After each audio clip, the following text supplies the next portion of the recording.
There's an unprecedented level of investment going into the recycling industry, plastic recycling in particular, more money and investment and R&D going into recycling than at any time in the modern history of the industry.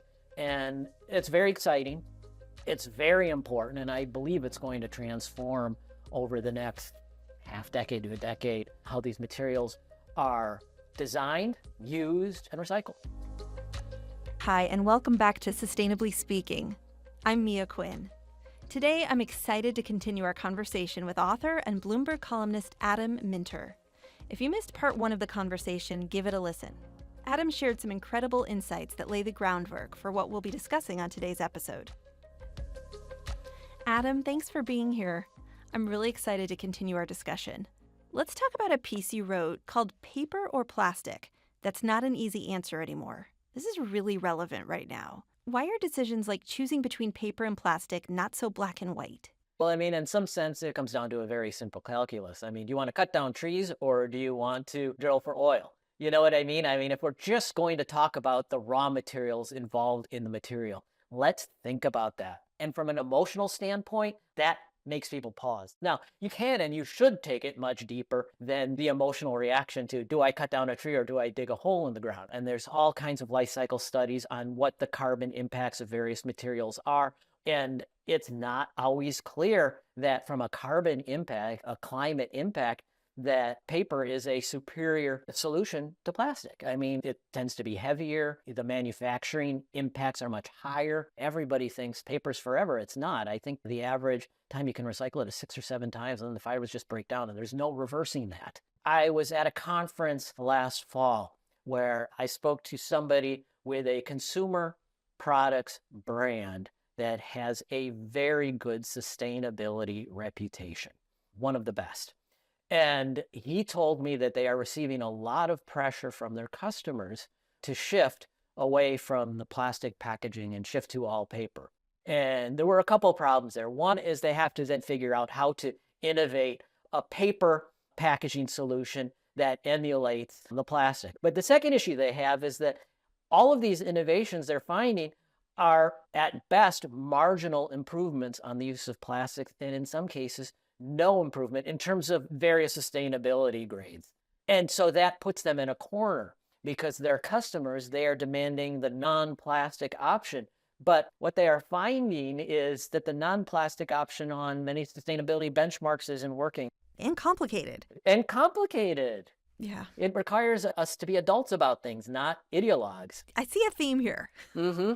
If you had one piece of advice for those journalists who cover circularity, recycling, and sustainability, what advice would you give them? Report. Go out and actually report. Go to the facilities. I'm sometimes surprised at how little effort there is to actually go in recycling facilities. Ask to see shipping manifests. It drives me crazy. I don't even like to say the word dumping, but the thing that takes the dumping narrative apart is invoices and shipping manifests and bills of lading, which shows what's being paid for these commodities that go overseas. Go to the port or go to the exporter. Instead of saying they're dumping, can we see the bill of lading? And the bill of lading will show they sold it. But you got to go do the reporting. If you have the opportunity, if the news organization you work for has the budget, and believe me, I'm very aware of the cost of reporting overseas, go overseas and see how stuff is recycled. Don't just go to the dump. That's what drove me crazy about a lot of the reporting in China is people will go to the dump. That would be the first stop as they got off the plane. Take me to the dump.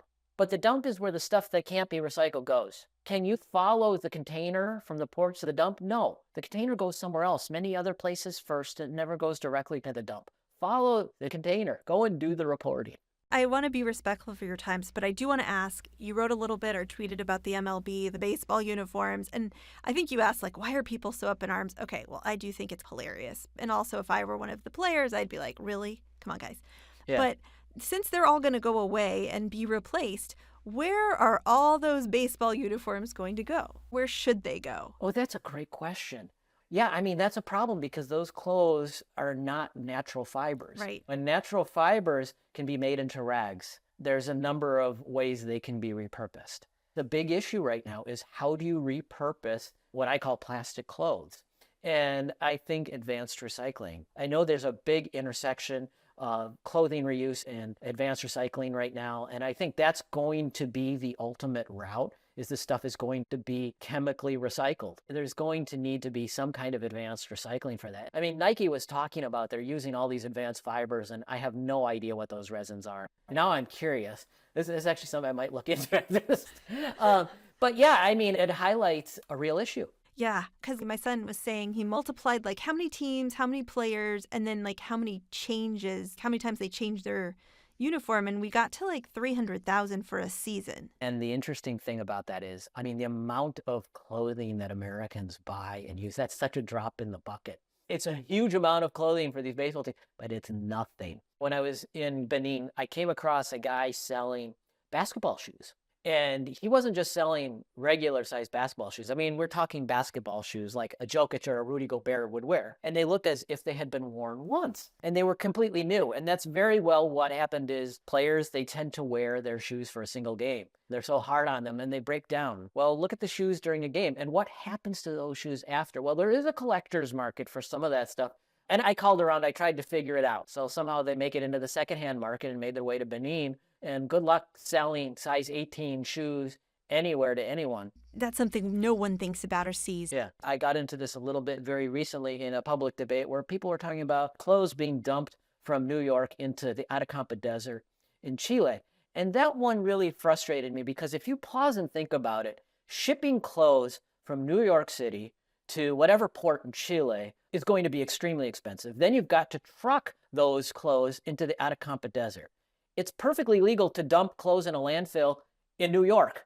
So why wouldn't you do that? But people aren't thinking that way because there's this very powerful narrative that there is this effort to exploit people in these emerging market countries. And there's no thought to, well, what is the money behind this? And instead of thinking through that financial incentive, they look at stuff in the Atacama Desert and say, oh, it must have come from New York. Instead of thinking, hey, wait a second, Chileans wear clothes as well. Yeah. What's important for us to know about recycling that's easy to miss, and what do we need to know? I think one of the things that's been missed in this great plastics debate is how much brands and other manufacturers want recycled plastics and recycled materials right now. The demand is off the charts, and especially with PET in particular, there's so many different entities. Fashion brands want it. PET bottle manufacturers want it. The demand is huge right now for this stuff. It's so far from this idea that plastic recycling is a lie. It makes me laugh sometimes. I mean, there is, not in every resin, of course, but in certain resins that can be used by these brands, the demand is huge and it's only going to grow. And to feed that growth, there's an unprecedented level of investment going into the recycling industry, plastic recycling in particular, but more money and investment and R&D going into recycling than at any time in the modern history of the industry. And it's very exciting. It's very important. And I believe it's going to transform over the next half decade to a decade how these materials are designed, used, and recycled. Adam, this has been amazing. Thank you so much for talking with us and teaching us. We've learned a lot. So thank you for being here. Oh, thanks for having me. And to our listeners, thanks for tuning in. We hope you enjoyed this episode, and we want to hear from you and welcome your messages and reviews, and we'll talk to you soon.